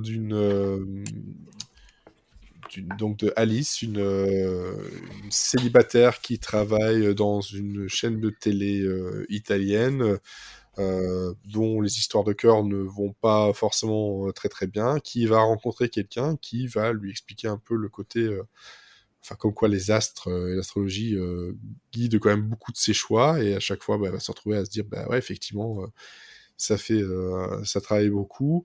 Chaque épisode va parler entre guillemets d'un des signes, avec en tout cas pour le thème. C'est de la comédie romantique légère, pétillante, feel good. Voilà, le truc c'est que c'est sur Netflix. Et donc on a les tropes de Netflix habituelles, quoi. Donc on va te mettre de la musique dans tous les sens pour tu ne sais quelle raison. Parfois ça tombe bien, parfois ça tombe à côté. On va pas aller te chercher très très très fort le personnage ou le côté un peu goofy qu'elle peut avoir parce que c'est tiré d'un livre, mais globalement c'est pas trop dégueu de tout ce que j'ai pu voir sur Netflix dernièrement. Donc voilà, j'ai regardé les 3 premiers épisodes sans trop avoir envie de changer, mais voilà, c'est vraiment la série qui va pas marquer les mémoires, elle va pas devenir culte ou quoi que ce soit, mais bon, ça fait passer le temps, c'est rigolo, t'as envie de savoir ce qui va se passer pour elle, mais voilà, c'est le côté classique où son ex, elle travaille avec, il y a un gars qui est engagé, qui devient son presque patron direct, qui en fait était un beau gosse, donc forcément on se dit qu'il va y avoir une histoire d'eux, puis voilà, c'est le truc très très classique en soi, mais voilà, ça se laisse regarder assez vite, et il y a des moments qui font bien sourire, et c'est tout ce qui compte, quoi. Voilà, donc, pour une fois que Netflix fait un truc qui sait se regarder sans qu'on ait envie d'exploser la télé, c'est bien. C'est bien. Voilà, donc pour ceux qui connaissent les acteurs italiens, les comédiens italiens, dites-le moi, mais moi franchement, j'ai beau regarder dans la liste sur IMDb, dans les personnages qui sont après, il y a absolument personne que je connais, donc Claudia Guzmano qui joue le rôle de Alice, j'ai jamais vu dans quoi que ce soit d'autre. Et puis son IMDb n'est pas très long non plus, c'est depuis 2010. Voilà. Donc ça, c'était pour mes séries. Donc Curb Your Enthusiasm sur HBO, c'est Isai Vegas qui est pour l'instant nulle part chez nous. Peut-être sur Amazon Prime à un moment donné, vu que le reste est, je pense, c'est sur Prime. Et puis Astrological Guide for Broken Hearts, c'est sur Netflix. Voilà. Mathieu, Netflix toujours. Oui, toujours Netflix. Je vais parler rapidement, juste faire un petit coucou parce que j'en ai pas parlé. Tellement qu'elle est connue, c'est peut-être pas la peine, mais tout le monde l'a déjà vue. J'ai regardé la saison 3 de Sex Education. Enfin, je l'ai terminée.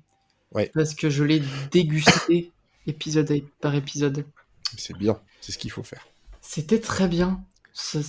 Comme ça, je me rappelle de tous les épisodes de la série et de tout ce qui se passe, et la saison est très claire dans ma tête.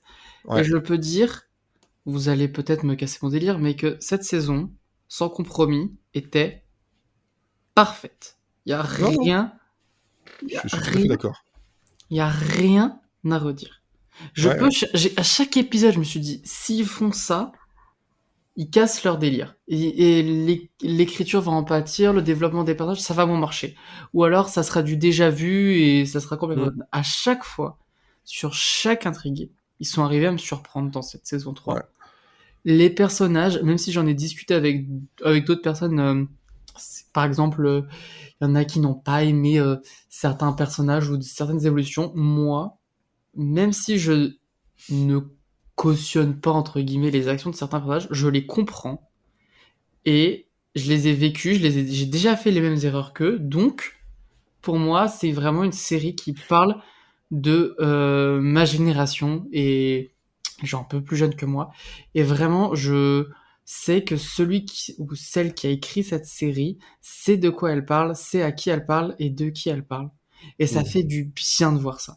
Et vraiment, quand je disais tout à l'heure que même si j'ai pas aimé Sex and the City, elle fait partie d'une chronologie où sans elle, on n'aurait pas eu les séries qui suivent. Je pense que sans Sex and the City, sans la parole libérée des femmes et autour notamment des sujets du sexe, on n'aurait pas eu Sex Education.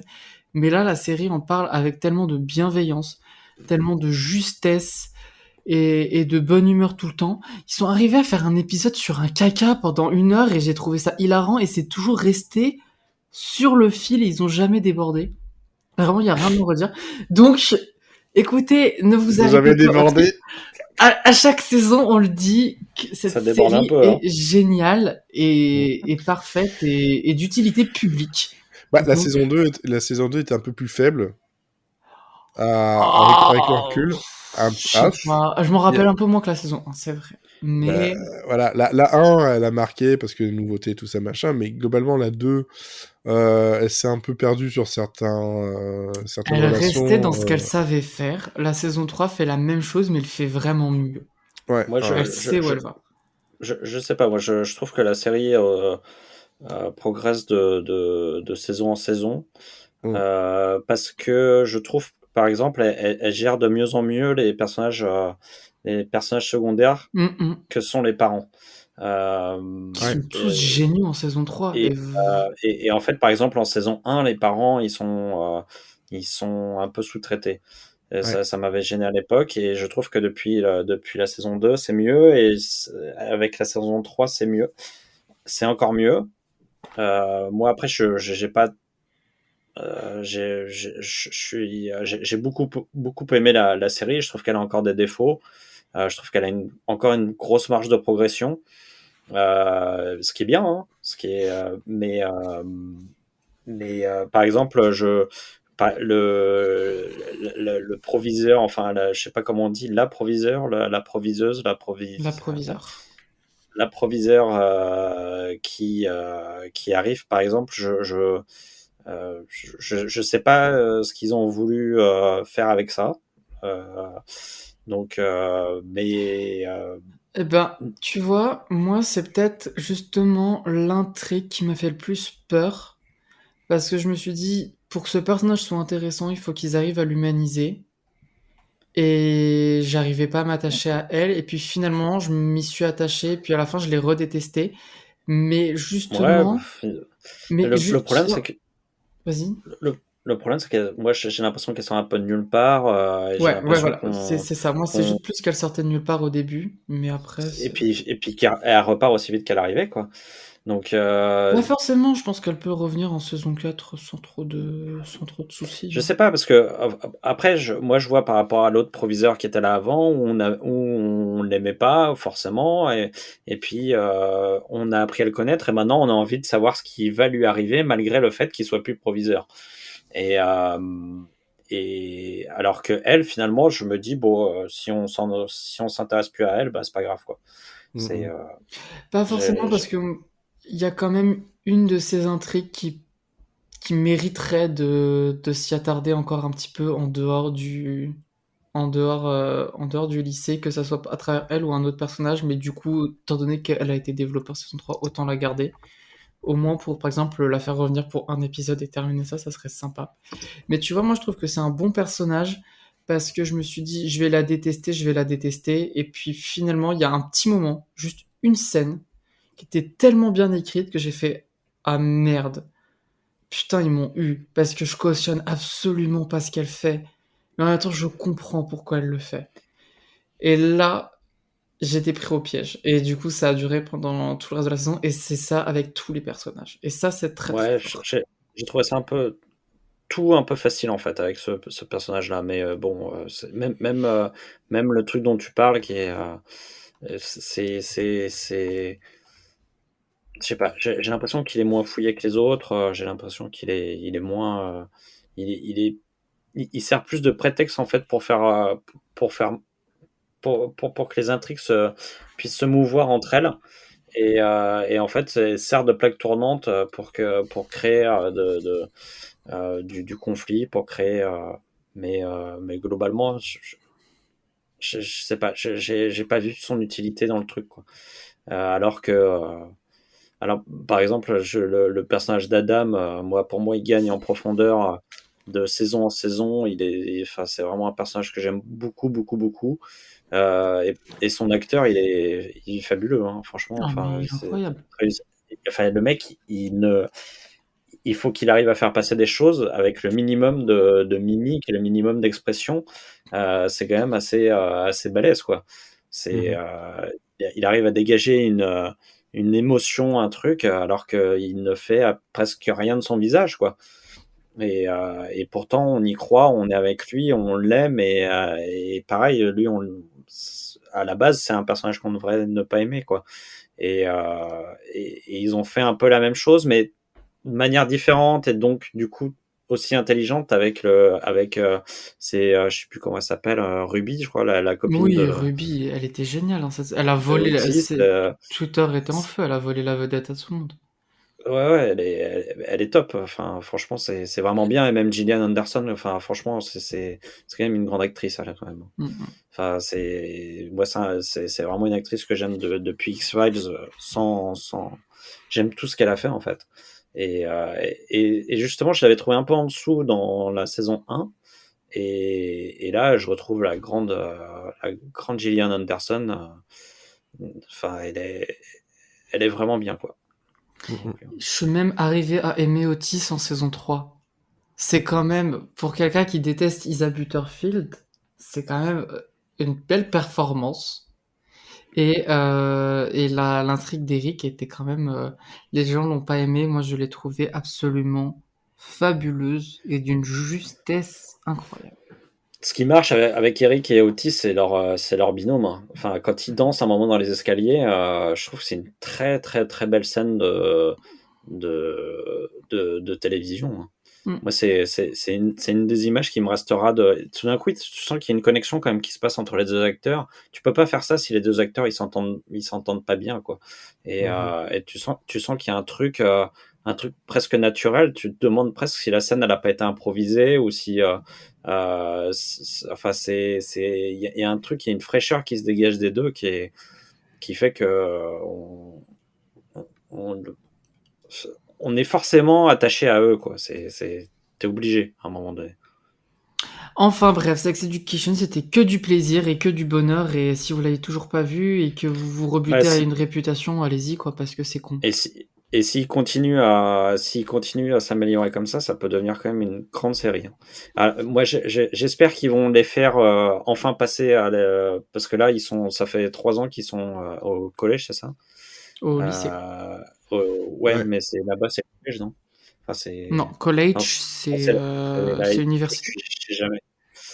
Ouais, donc là, ils sont en high school, donc ils vont passer en collège normalement. Ouais, il serait peut-être temps, effectivement. Ouais, mais ils ont pas fini l'année, là. Est-ce qu'ils vont nous faire une Glee où ils coupent la terminale en deux? Moi, je verrais bien une saison 4 en dernière saison, tu vois, pour terminer le lycée et pas forcément aller à l'université, je sais pas. Je sais pas, je trouve que aller à l'université, c'est autre chose, c'est-à-dire que les gens se séparent, vont dans des universités différentes, comment les couples peuvent survivre à ça. Enfin, c'est d'autres. Il faut qu'ils grandissent avec leur public parce que sinon, ça risque de perdre de l'intérêt, quoi. Soit ils font ça, mais vraiment, faut qu'ils gèrent le départ de certains personnages et qu'on embrasse ceux qui restent et qu'on veuille vraiment les suivre après. Sans que la série c'est tout, ça peut lui donner un renouveau, mais c'est dangereux, ça n'a pas toujours payé par le passé dans d'autres séries. Coucou Glee. Je sentais tellement dire celui-là. Non mais voilà, encore, en tout cas, Netflix peut encore avoir dans sa manche des choses qui sont bien écrites, bien travaillées, profondes, bien réalisées, bien jouées, et pas des trucs ultra formatés qu'on a déjà vu 1000 fois ailleurs. Donc, comme quoi, tout peut encore arriver. Tout peut encore arriver. Alors, par contre, saison 2 de This Way Up pour Yes. Olivier. Ouais. Moi, s'il y a une raison pour laquelle j'étais pas beaucoup dans Monsieur Serial Friends depuis le début de la saison et de l'année globalement, c'est que je vois pas grand chose qui m'enthousiasme en termes de série. Je vais avoir beaucoup de mal à faire un top 10 à la sortie. Mais il se trouve que j'ai commencé depuis une semaine la saison 2 de This Way Up. Qui est sur MyCanal. C'est sur MyCanal, ça vient d'arriver sur MyCanal. Et qui vient de Channel 4. Ouais, et c'est vraiment bien, quoi. Et This Way Up, c'était une série... ça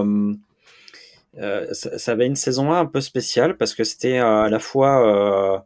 c'était de l'humour, mais triste. Et en fait, c'était une...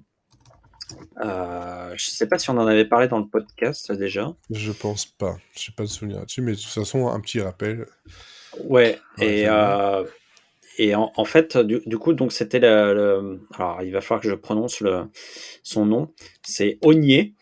Alors, ça s'écrit pas du tout comme ça se prononce, mais c'est du gaélique. Donc, c'est Onyé, en fait, qui a fait une dépression nerveuse. Donc, ça, c'est vraiment tout début de la série. Et après, du coup, elle va se reconstruire. Donc, il va falloir qu'elle retrouve un boulot, va falloir qu'elle sorte de son état dépressif, va falloir qu'elle retrouve l'amour aussi. Et mais tout ça, elle le veut pas tellement, quoi. À part le boulot où ça se passe bien, elle a peur en fait de revenir dans une vie amoureuse, de revenir dans une vie amicale, et en fait, elle a qu'une vraie confidente, c'est sa sœur. Et donc ça, c'est le postulat de la saison 1, donc on voit toute la reconstruction, et en fait, globalement, la reconstruction aboutit en fin de saison 1. Et donc, du coup, on retrouve en saison 2 une Onyé qui est globalement beaucoup mieux dans sa peau, et du coup, c'est le feu, quoi. C'est-à-dire que tout d'un coup, on passe de quelque chose qui est à la fois triste et à la fois humoristique, et là, on bascule clairement dans l'humoristique, quoi. Et c'est, pour moi, ça a été un petit rayon de soleil là parce qu'en fait, c'est Onyé, elle est interprétée par, c'est pareil, je pense que je vais écorcher son nom, mais c'est Aisling Bea. Voilà, c'est pareil, c'est un nom gaélique. C'est ce que Google nous a dit. Hein. Et en fait, c'est une actrice de stand-up, il me semble. Ouais. Et en fait, elle écrit comme ça lui passe par la tête, quoi. Donc, du coup, en fait, elle a un humour qui est très très spécial, qui est parfois un peu con, mais qui me fait beaucoup rire. Et c'est un humour totalement décomplexé, en fait. Et elle le fait toujours avec un grand sourire, elle le fait toujours avec une fraîcheur désarmante. Et du coup, elle sort des vannes qui sont a priori pas des vannes, mais qui quand même font rire. Et moi, ça me fait vraiment, il y a des moments qui me font beaucoup rire, il y a des moments qui, je trouve, son humour est tendre, son humour, il est frais, son humour, c'est vraiment une série qui me met la patate, et je trouve que la relation entre elle et sa sœur est vraiment très très belle. La relation qu'elle est en train de tisser avec Richard, qui est son amant pour l'instant, alors, normalement c'est que sexuel, mais bon, on voit qu'ils sont en train de tisser des sentiments. Et bah, c'est aussi quelque chose de très joli qui est en train de se passer. Enfin voilà, c'est une série qui tisse plein de liens entre les personnages, qui est douce, qui est rayonnante et qui abandonne totalement son côté sombre pour gagner une tendresse qui est vraiment très très très très très agréable en ce moment. Et voilà, donc si vous voulez regarder, vous fiez pas trop au début des premiers épisodes de la saison 1. Faut savoir que la série va vers la lumière et pas du tout vers quelque chose de très sombre. Et la saison 2, c'est un pur bonheur, quoi. C'est un petit bonbon. Donc la saison 1, à elle savourer. date de Et ça fait 2019, du il y bien. a 6 épisodes. Et la saison 2, elle date de cette année, donc 6 épisodes aussi. Donc, niveau recommandations, on avait donc pour cet épisode CSI Vegas, Curb Your Enthusiasm, An Astrological Guide for Broken Hearts. Je ne vous le dirai pas en italien parce que je suis pas fou non plus. C'est dommage, je suis déçue. Je peux essayer si tu veux. Hein, mais, bon. Oh, Luce, c'est tellement chantant. Je dis déjà que je suis sûr qu'avec mon anglais, là, c'était pas top. Alors, qu'est-ce que c'est le titre en italien? On me le donne ou pas? Alors, est-ce qu'on dit Guida? On dit Guida Astrologica per Colori Infranti. Alors non, franchement, je préfère pas dire. Non, non, non. Moi, ce qui me perturbe, c'est que le signe du Verseau sur la fiche, on dirait qu'il est écrit 69, donc ça me perturbe. C'est le Verseau, ça. Les deux signes. Oui, je crois que c'est ça. Hein. Je sais plus, j'en sais rien. Non, Verseau, c'est. Non, pas Verseau. Verseau, c'est le. Oui, non. L'Iverse. L'Iverse de. C'est le Gémeaux, non? Non, le Gémeaux, c'est les deux. Sagittaire? C'est Cancer. Oh, on est nuls. Ouais, non. Madame Soleil a honte de nous. Ouais. Verseau, c'est des vagues. Bref, on s'en fout. Il y avait aussi donc Sex Education, la saison 3, mais bon, globalement, la saison 1, la saison 2 aussi, ont pris dans leur jeu. La 3, la 4, je les appelle, je mate. Désolé pour la référence. Et This Way Up, qui est sur MyCanal, et globalement un peu compliqué à trouver ailleurs. De toute façon, c'est pas très simple. Ça vient de chez Channel 4. Voilà. Comme ça, vous savez un peu vous avez de quoi faire, de quoi regarder. De toute façon, c'est pas comme si on n'avait pas des séries toutes les 5 minutes qui arrivent sur les plateformes. N'est-ce pas? Tout à fait. Bon. Alors, le mot de la fin, Élodie. Doliprane. Ah, oui. Ok. Mathieu. Vaseline. C'est pas les mêmes soirées. Hein. Non, mais ça tu fais d'abord, et puis après Doliprane, si on sait jamais. Bah, j'allais finir sur fatigue, mais bon. Ouais. Olivier. Habitude. Parce que j'ai plus l'habitude de trouver un mot de la fin. Bah, ça va, t'en as trouvé un finalement. Finalement. En me disant, j'ai plus l'habitude. Ouais. Et ben toi, moi, je suis perdu. Et ben, ça sera perdu le mot de la fin. Voilà. Perdu. Exactement. Bon, en tout cas, merci à vous trois de m'avoir accompagné pour cet 5e épisode de la saison 7.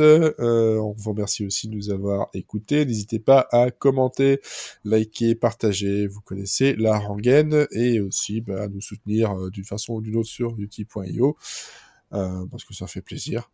Hein, bah oui. Toujours, de toute façon. Et puis voilà. Mais c'est tout. Et on vous souhaite donc une bonne semaine, de bonnes séries. Et surtout... Bon Jovi! Bon Jovi, notre parrain qui ne le sait pas.